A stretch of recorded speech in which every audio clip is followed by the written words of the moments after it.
조직에 들어가서 처음에는 교육 프로그램을 짜고 하는 일들이 제 일이었는데 저는 어느 정도 성과도 냈었다고 생각하고요.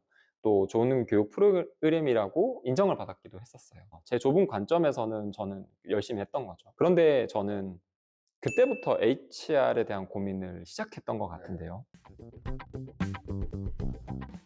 업스트림 HR 코치 안세현입니다. 오늘은 HR 사스 회사죠. 레몬베이스 HR 리드 강정우님 모시고 어떤 사람이 좋은 HR인가에 대해서 얘기를 나눠보도록 하겠습니다. 인사하시죠, 정우님. 네, 안녕하세요. 강종입니다. 정우님도 이제 HR 오래 하셨죠? 정우님 HR 몇 년 정도 하셨나요? HR을 예전에 개인 창업했던 기간까지 포함하면 그걸 다 포함하면 좀 더 길겠지만 네. 제가 정의하는 그래도 HR 실무라든지 이런 조직 내에서 HR로 생각하면 2016년부터 했으니까 얼마 되지 않았네요. 네, 8년 차입니다. 좋습니다. 저는 HR을 굉장히 오래 했지만 20년 훌쩍 넘게 한 것 같은데 항상 저도 그런 고민이 있었습니다. 오늘 우리 유튜브 촬영하기 전에 같이 피자 먹다가 좋은 HR 리드는 어떤 사람일까요? 이렇게 얘기하다가 그 주제로 한번 유튜브를 촬영해보면 좋겠다 라고 해서 오늘의 주제는 과연 좋은 HR은 어떤 HR인가, 특히 좋은 HR 리드는 좀 더 구체적으로 범위를 리드로 한정해서 좋은 HR 리드는 어떤 사람일까에 대한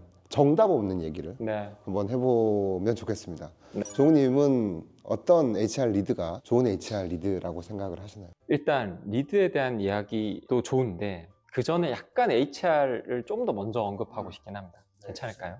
그럼요. 그리고 이제 앞에 이제 세연님이 계시지만 제가 사실 HR을 하지 않았었습니다. 저는 좀 그 커리어가 좀 특이한 편이고 뭐 공대도 갔다가 세일즈도 했다가 1인 기업도 했다가 그렇게 한 초기 한 6년 정도를 HR과 관련된 일은 했지만 HR 실무를 하진 않았어요. 그때 제가 좀 꽂혀 있었던 건 사실 교육 학습 쪽이었습니다. 뭔가 성장에 관심이 되게 많았었고요.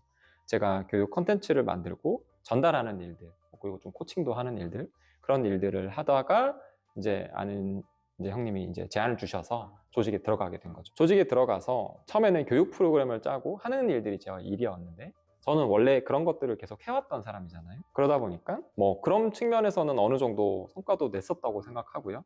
또 좋은 교육 프로그램이라고 인정을 받았기도 했었어요. 몇몇 분들은 퇴사할 때 이 회사 생활하면서 제일 좋았던 기억이 저 그때 신입사자 교육했을 때다라고 말한 분도 있었어요, 심지어.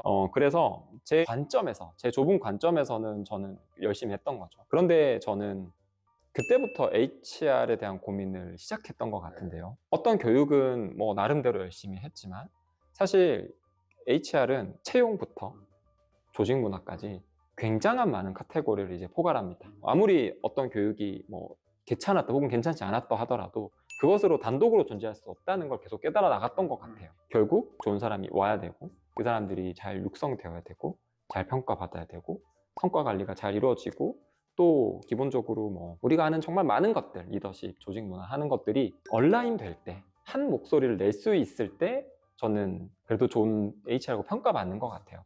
결국 HR이 해야 될 것이 무엇이냐라고 말하면 한 목소리를 내게 만드는 것, 전사가. 하지만 어떤 목소리냐라고 했을 때 정말 채용 단계에서부터 우리가 어떤 사람을 할 것인지, 어떤 식의 강조를 해서 이 사람을 어떻게 성장시킬 것인지, 우리가 채용 방향성이 뭔지, 사실 이런 것들이 많은 조직들이 따로 놀거든요. 그냥 각자가 각자 열심히 하는 거예요. 채용대로 하고 평가 평대로 하고.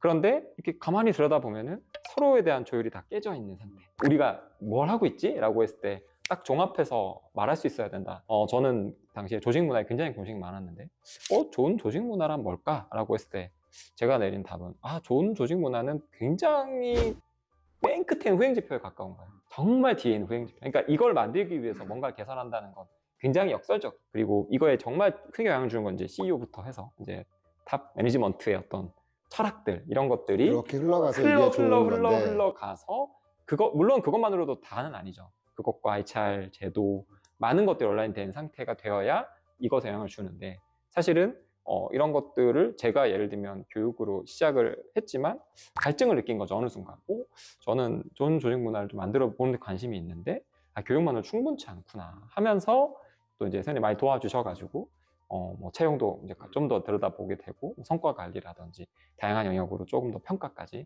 이렇게 경험을 넓혀갔던 것 같고 그러면서도 이게 왜 이렇게 어려운지도 알 것 같고 끝이 없구나. 이 온라인은 끝이 없구나라는 것도 많이 느끼면서 HR에 대해서 좀 고민했던 시기여서 또 세연님과 가장 또 그때 같이 협업을 하면서 저도 많이 배웠었던 시기이기도 해서 일단 HR에 대한 고민을 시작했던 시기가 떠오르네요. 그 질문을 그렇죠. 받으면서. 네. 그래서 일단 그런 것들을 많이 느꼈던 시기였다라는 말씀을 좀 드리고 싶었습니다. 맞아요. 감사하다는 말씀을 네. 좀 드리고 싶어요. 아유, 고맙습니다. 정우님이 워낙 처음 만났을 때, 오, 이런 사람도 있구나. 저한테 조금 놀라웠어요. 왜냐하면 제가 처음 스타트업에 간 회사예요. 그 전에 저는 뭐 국내 대기업, 외국계 대기업만 다녔었지. 이렇게 본인의 일에 대해서 혼자 많은 고민을 하고 뭔가를 만들어내고 거기에 대해서 피드백을 이렇게 능동적으로 요청하는 사람이 있네.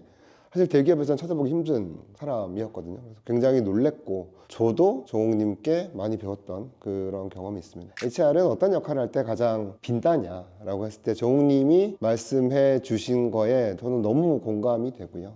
조직을 하나로 엮는 거, 하나의 색깔로 이해하도록 하는 거, 하나의 방향성으로 가도록 하는 게 중요한 HR의 역할이고 저는 이제 인하우스 HR에서 벗어나서 이제 다양한 회사들의 코칭을 하면서 거기서 조금 더 앞으로 나갔다고 생각하는 게 그렇게 만들어야 되는데 어떻게 만들 수 있을까에 대한 고민을 좀 많이 했던 것 같아요. 그래서 HR 혼자 못한다. 그래서 나는 일단 대표가 물론 가장 중요하지만 대표는 좀 멀리 있고 결국은 리더가 바뀌어야 된다. 그러니까 대표도 보통 대표와 HR은 싱크가 잘 되는 편이잖아요. 실제로 싱크가 잘 될 수도 있고 아니면 HR이 대표에게 싱크를 맞춰주는 경우도 많고 어쨌든 같은 색깔 같은 방향으로 나가는 경우가 많은데 리더가 중간에 뜨는 경우가 많아요. 근데 리더가 움직이지 않으면 조직은 절대 안 바뀐다고 생각을 하거든요. 그래서 조직을 하나의 색깔 하나의 방향으로 끌고 가기 위해서는 리더가 제일 중요하다.